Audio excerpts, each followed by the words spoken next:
Bom dia, boa tarde, boa noite a todos e a todas. Hoje estamos aqui com o professor Reginaldo Nasser e para conversarmos um pouquinho sobre política exterior norte-americana, que é um dos temas até do último livro que ele publicou aqui com a editora Contracorrente, e também para a gente falar um pouquinho, eu sempre gosto muito de falar com o professor Reginaldo do contexto da política externa, porque ele é uma das mentes mais esclarecidas do Brasil nesse tema, sem dúvida alguma. Então, a gente sempre se enche de conhecimento quando conversa com o professor Reginaldo. Professor, antes das eleições americanas, a gente já viu o tsunami chegando. Teve a inauguração, que eles chamam, né, a posse do Trump, veio o tsunami e ele não para, né? Esse episódio dos brasileiros deportados, o tom ameaçador do Trump a todo instante, né? A política externa, o jogo do tabuleiro da política mundial mudou. O que você acha? Olha, tem um pensador de relações internacionais inglês que diz assim: quando acontece algo assim, parece inesperado, tem dois tipos de interpretação e os dois tipos devem se evitar. Um diz que tudo mudou, outro diz que nada mudou. Então, eu diria que é a mesma coisa para a política externa dos Estados Unidos. O Trump não podemos ver o Trump como uma inovação, uma ruptura, algo inédito. Já vamos conversar sobre isso. De outro lado, nós também não podemos ter atitude que a ideia é que a história sempre se repete. Tem coisas novas acontecendo, até porque o contexto é diferente, né? Então, acho que esse é o primeiro ponto. Quer dizer, os Estados Unidos, e esses são os objetivos do livro, é tentar encontrar ali o momento crucial onde os Estados Unidos começam a se projetar como grande potência. E isso não é pós-Primeira Guerra Mundial, como a grande maioria dos analistas pensam, que é natural. Os Estados Unidos, pós-Primeira Guerra Mundial, participou da guerra, o presidente Woodrow Wilson participou da construção da ordem internacional, então é natural que todos apontam para essa. Essa é uma parte. É uma outra, que é que eu tento pegar aí final do século XIX, início do século XX. E se a gente já olhar aí, você tem tendências numa parte da política externa norte-americana, né, que vai se manifestando ao longo do século XX e XXI, aparecendo aqui ao colar. Então, isso, esse livro já tinha escrito há algum tempo, agora a tradução apareceu em espanhol, já tinha colocado. Quando vem o Trump, né, já na primeira, e agora mais ainda, ele mesmo faz referência alguns presidentes do século XIX. Um é o Andrew Jackson, foi metade do século XIX, e o outro é o McKinley, que comento bastante aí no livro. McKinley, final do século XIX, 1896. Ele falou no discurso, Falou. mencionou até um monte, né? Que chama É, McKinley, que ele foi quer. o presidente que gerou mais recursos para esse período dos Estados Unidos, teve mais dinheiro, parece, né? Proporcionalmente. Na verdade, assim, Então, em primeiro lugar, o que aconteceu? Os Estados Unidos disse, ele foi um dos primeiros a dizer: vamos ser um império.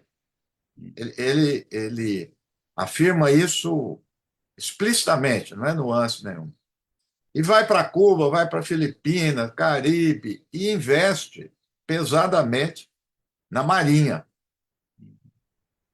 tanto a parte militar como a parte empresarial. Entendi. E surgem vários milionários americanos a partir dali, né? E vem uma linha nessa política dos Estados Unidos e vai se alternando. O Trump está tentando trazer essa. Isso é importante também porque o que acontece? Volta e meia a gente refere o Trump a comparações ao nazismo, ao fascismo. Quando ele fez esse discurso recente da Groenlândia, pegar da Dinamarca, México, as pessoas, é o espaço vital do Hitler. Não precisa ir para o Hitler, nem para o Mussolini. É isso que eu quero dizer. Está na história dos Estados Unidos. E por que isso é importante? Porque a questão é pior do que a gente imagina. Porque tem enraizamento. Aí é que está. Tem enraizamento social, histórico, né? Não é uma ideologia importada. Claro que tem grupos nazistas nos Estados Unidos, óbvio que tem, grupo fascista e tal. Mas o fascismo, o nazismo, vem da Europa. Então, alguns colocam isso, parece que é uma coisa externa. Esquece o quê? O genocídio feito aos indígenas, É. os horrores da escravidão, o expansionismo norte-americano, tudo antes de nazismo e fascismo. Então, o Trump está buscando ali inspirações, exemplos. É isso que ele está fazendo. Então, por isso também a gente não pode tomar atitude que parece ser uma coisa assim, estapafúrdia. Eu, obviamente, me coloco lá do outro extremo, né, de qual está os Trump. Não, não é isso que estou dizendo, mas estou dizendo que a gente deve entender como um fenômeno real, como um fenômeno que, infelizmente, sublinho isso, infelizmente, tem enraizamento na sociedade americana. Então, é isso que a gente tem que lidar para enfrentar esse tema. Então, o que você está dizendo aí, né, que você começou nomeando, muito bem, migrações. É um ponto nevrálgico do pensamento de direita. Ontem, Gustavo, não sei se você viu, vi rapidamente, o Musk estava numa roda de conversa, não sei se é em Davos, onde que era, ele diz assim, por exemplo, a Itália. Itália é para italiano. Ele diz isso aí. Não deve ter mais ninguém aí. Então, é um pensamento desse nacionalismo que a gente chama defensivo, o nacionalismo reativo, nacionalismo de exclusão, não é o nacionalismo anti-imperialista. E ele, o Musk é sul-africano. Tá, não resiste, e isso é outro ponto importante que você está dizendo. Ou seja, até o fato e a percepção do fato, a construção, né? Não resiste à articulação, porque o próprio Estados Unidos, se você for olhar ali na composição do Trump, vai ter irlandês, vai ter italiano, vai ter tudo, como qualquer outra nação do mundo, mas não importa. Não importa, eu digo, a mensagem dele vai ressoar. Por quê? Porque é a clássica ideia de que o estrangeiro rouba o país, rouba emprego, rouba investimento, né? Então ele tem um apelo desse nacionalismo aí que o fascismo e o nazismo tiveram, por isso que é a semelhança, mas que os Estados Unidos já tinham. A América é para quem é lá dos Estados Unidos, para os americanos, né? Os americanos nascidos lá. Pô, mas quem que nasceu lá tal? Quem nasceu lá eles mataram, que são os indígenas, né? Então, não é por aí, entendeu? Os fatos ele não colabora. E ele falou, o Musk, eu não sei onde estava, teve muito aplauso. Entendeu? Então, é isso que eu estou querendo dizer. Tem apoio. Essa é a questão. Né? Então, a migração é um ponto nevrálgico. Ele entrou para marcar. Agora, indo na direção que você está falando aí dos fatos. Hoje tem nos Estados Unidos por volta de 11 a 12 milhões de imigrantes. Vamos supor que ele vai atingir o quê? 9 mil, 10 mil, 11 mil? Insignificante. Mas há impacto. Não vai expulsar os 11 milhões. Não, é impossível. É. Até porque, esse é um outro ponto, pela lógica do capitalismo espoliativo do próprio apoia, é bom ter imigrante, Claro, porque é mão de uma obra mão de barata. obra frágil, superexplorada, escravizada. Isso tem vários estudos mostrando na Europa. Né? Quer dizer, o migrante acaba sendo. Ou seja, cada vez mais que você põe leis e restrições à imigração, ela não vai deixar de acontecer, ela vai ser mais seletiva e muito Uhum. mais coercitiva. Então, o migrante que consegue entrar ou ficar, ele vai estar muito mais fragilizado. E isso é bom para a exploração. Né? Então, tem uma racionalidade nisso também, até nisso. Então, é isso. Ele veio também, muita palavrório, né? Muita coisa e tal, mas até agora ele não entrou na questão das tarifas. Né? Vamos ver. Ele está muito na retórica, na ameaça, né? E, professor, a contenção desse espírito imperialista, exagerado, extremado, do Trump, que não é uma novidade, como você bem destacou aqui para a gente, não é para causar uma surpresa histórica, mas causa espanto contemporâneo, né? Vamos dizer assim. nessa, nessa disputa, né, é importante o papel das outras grandes potências ou é uma contenção que tem que vir de dentro dos Estados Unidos também?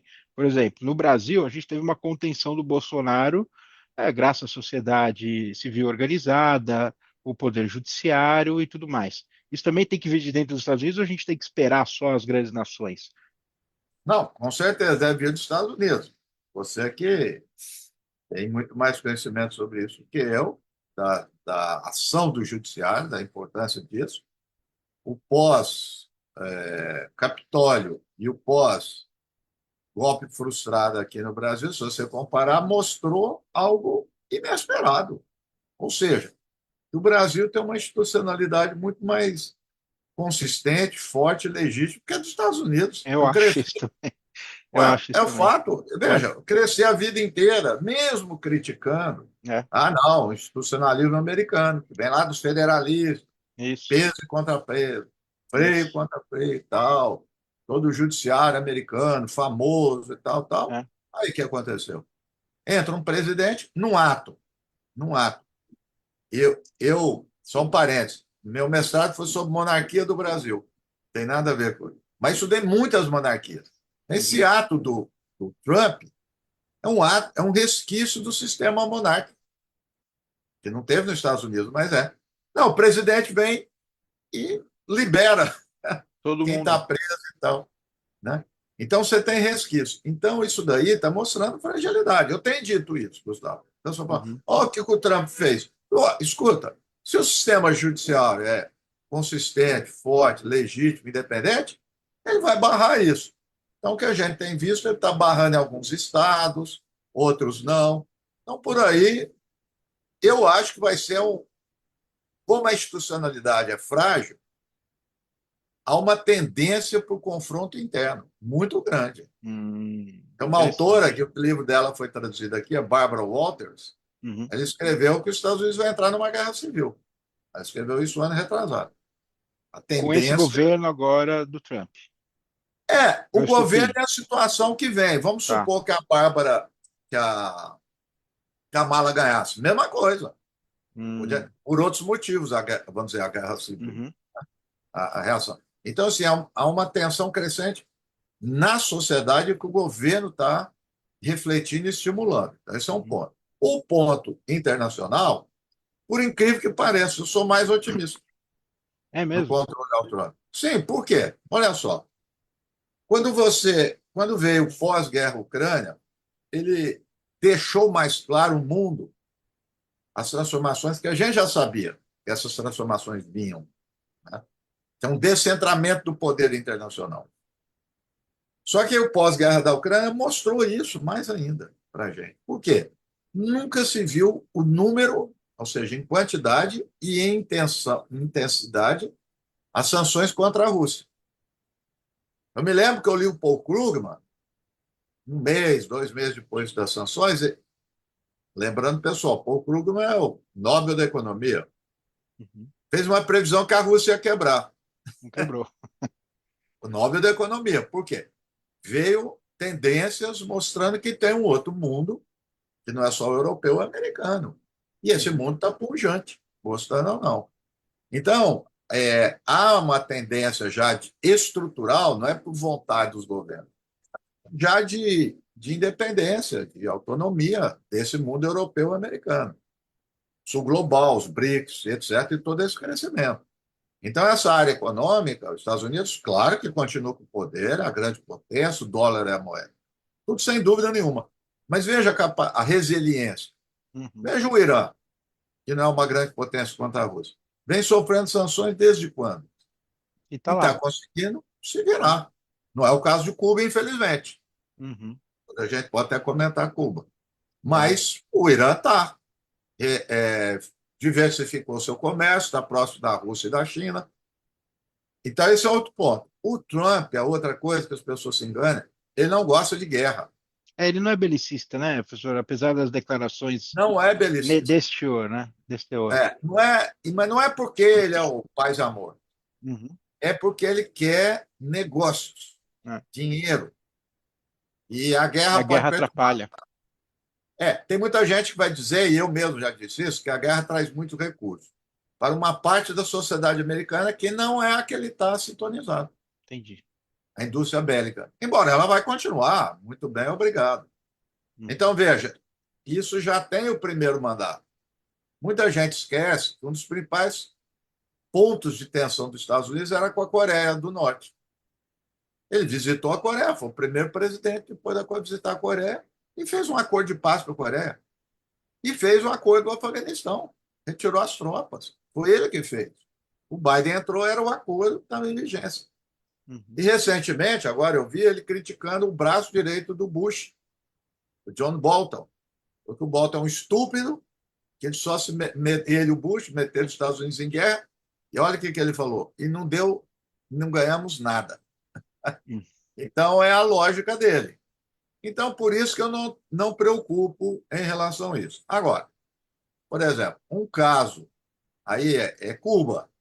Tá. Cuba, Venezuela. Então, ele vai se voltar muito para esses países da América Latina, aí vai ter repercussão, e tem menos capacidade para resistir a isso, né, a esse volume, né, por várias razões. Então, Cuba realmente vai estar numa situação preocupante.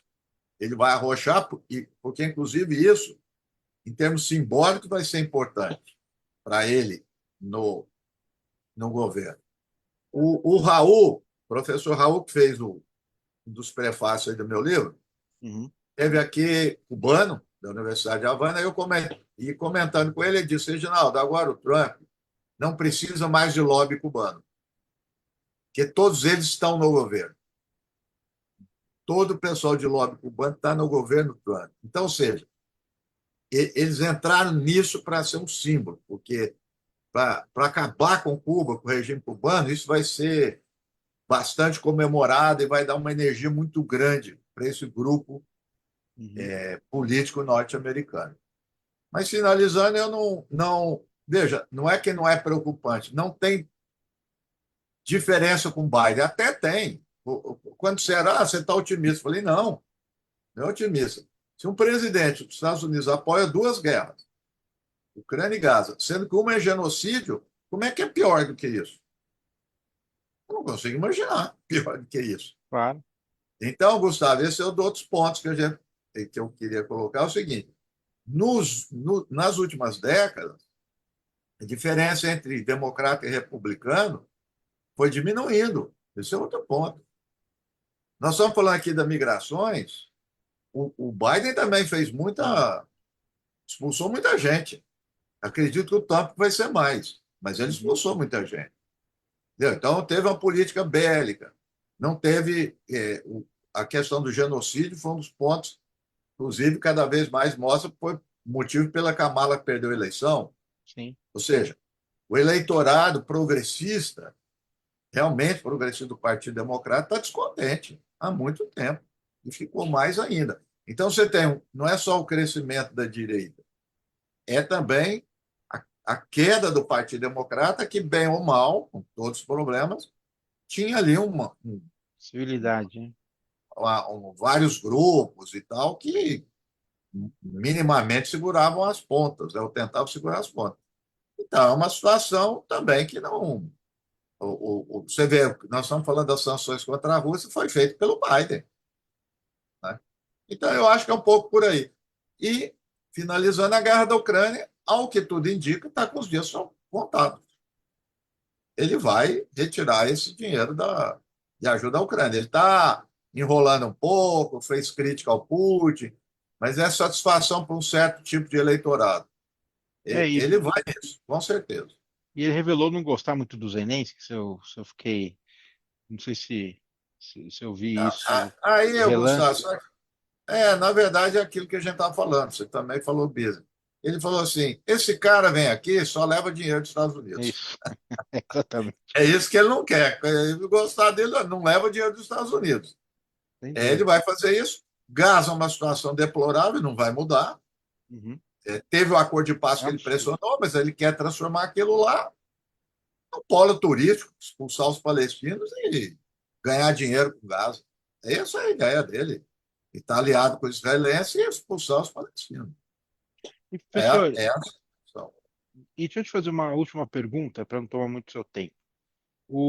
Você falou de Cuba, do o simbolismo dela, da queda do governo cubano, o quanto isso representaria. Mas nesse jogo, né, de xadrez, o quanto que a China está disposta a duelar com os Estados Unidos por conta disso? Porque a China tem todos os recursos financeiros hoje em dia para ser o contraponto, né? Mas eu não sei se ela, não vejo ela como numa posição belicista, por exemplo, de enfrentamento. Acho que não chegaríamos a isso. Ela tem um papel importante, ela pode ajudar no aspecto, na questão cubana e em outras questões também, por exemplo, retomando essa questão dos imigrantes que vieram acorrentados em condições precárias.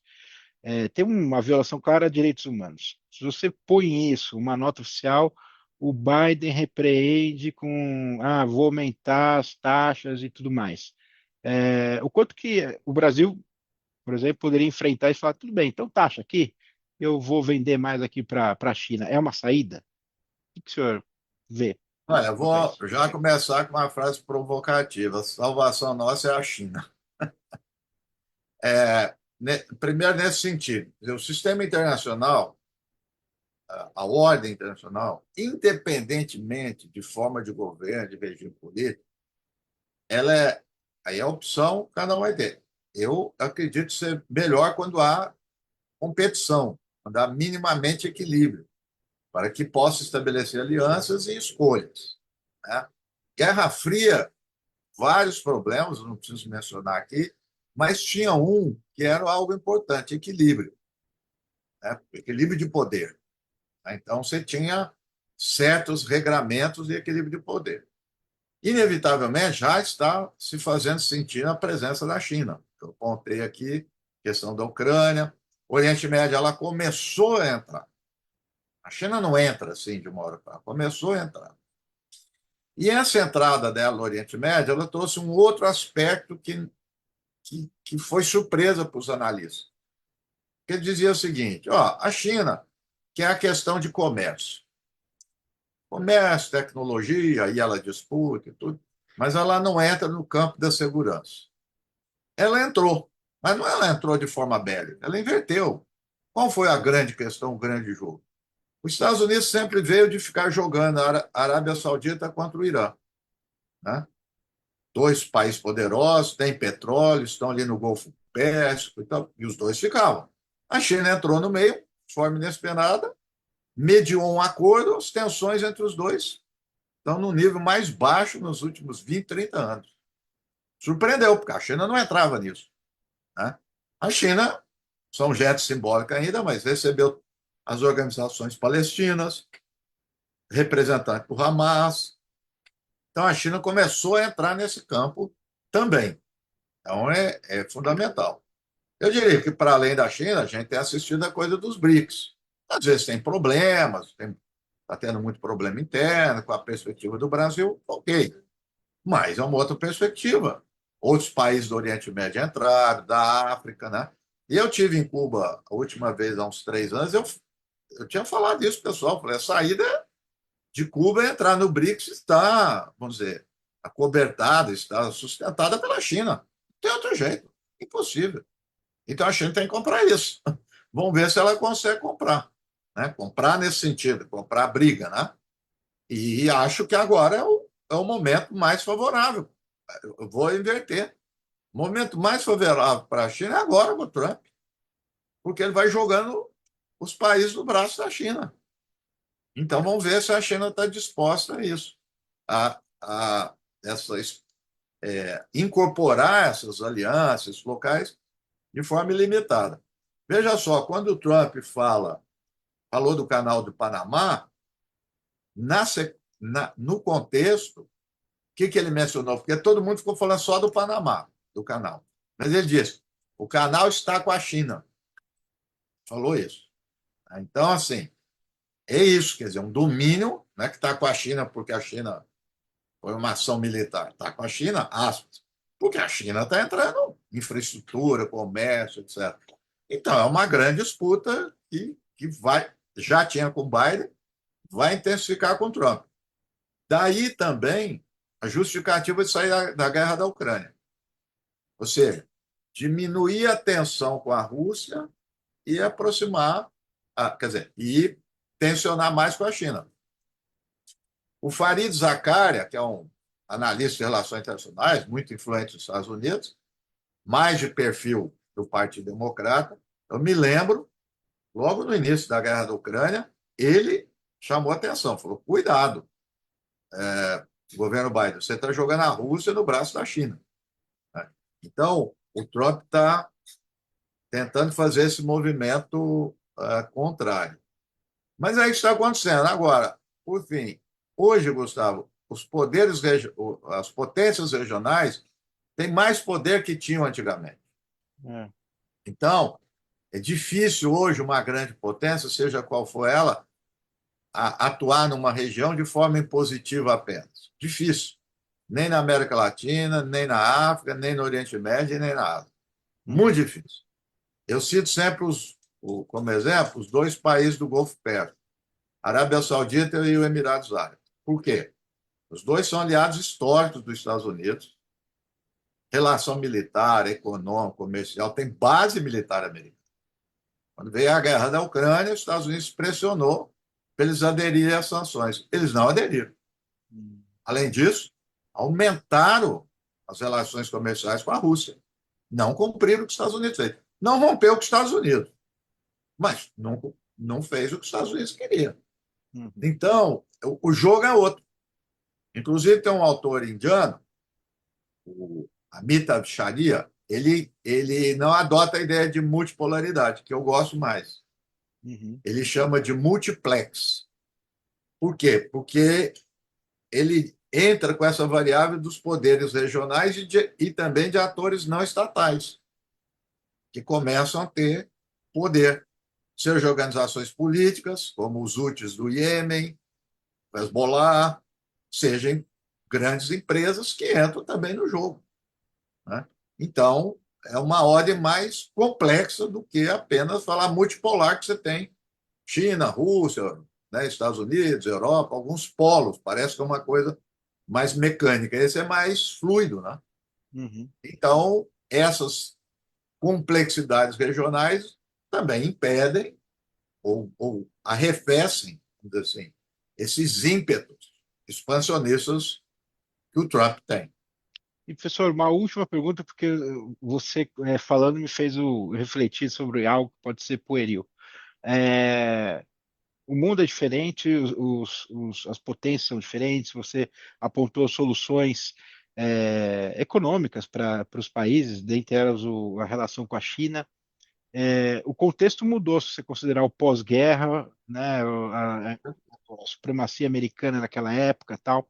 Então hoje você tem mais fontes de resistências por todo o globo. Isso não empurra, provoca para daqui a um tempo, olha, eu não consigo mais comercialmente garantir os meus rincões aqui de influência, né?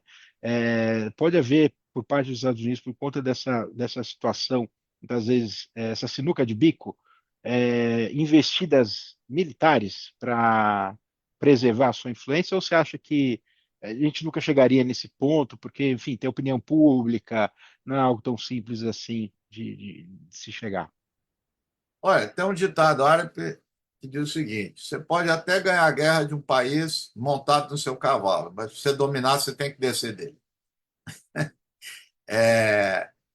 Ou seja, Fantástico. é fácil jogar, é fácil porque os Estados Unidos têm condição de bombardear, de jogar bomba, ocupar é muito desgastante. Veja o Entendi. caso agora, veio provar de Gaza. Gaza, eu sempre lembro, é do tamanho de Parelheiros. É pequeno, exatamente. Tamanho de Parelheiros. Tem 2 milhões e meio de pessoas cercadas. Uhum. Não tem escape. Mais de um ano sob intenso bombardeio, muito mais do que somados os bombardeios de Nuremberg, Hiroshima e Nagasaki. Matou muita gente, destruiu muito, o povo está lá. Israel teve que fazer acordo com o Hamas. Entendeu? Então, muito difícil. Outras coisas, por exemplo, uma das estrelas da guerra da Ucrânia, quem esperava isso? Foi os drones do Irã. Quer dizer, a Rússia, potência militar ainda é, famosa pelos seus aparelhos bélicos, suas tecnologia, etc., os drones do Irã estão ajudando a Rússia, ajudaram no momento. Drones da Ucrânia. Então, você tem, até na parte militar de, de armamentos, etc., outros países produzindo. E a outra coisa é ocupar. Falamos aqui do Afeganistão. É. Outro dia alguém lembrou, o PIB do Afeganistão é menor que um destroyer dos Estados Unidos. Destruíram lá, destruíram, mataram muita gente, tiveram que ir embora. 20 anos eles não conseguiram ocupar o país. Então, ocupar um país, qualquer que seja o país, não é Não é fácil. fácil. E o Muito desgaste é bom. muito grande. Então, eu acho que os Estados Unidos tentar encontrar uma saída interna. Eu acho que a questão lá vai pegar. Não tem como. Esse alerta já está sendo dado faz tempo, por vários analistas, progressistas, de direita, mas está chegando porque o Trump intensifica isso. Tá? Coisa que o Bush, o Reagan menos, mas os republicanos, alguns deles pós-guerra, não tinham essa tendência de exacerbar conflito interno. Tá?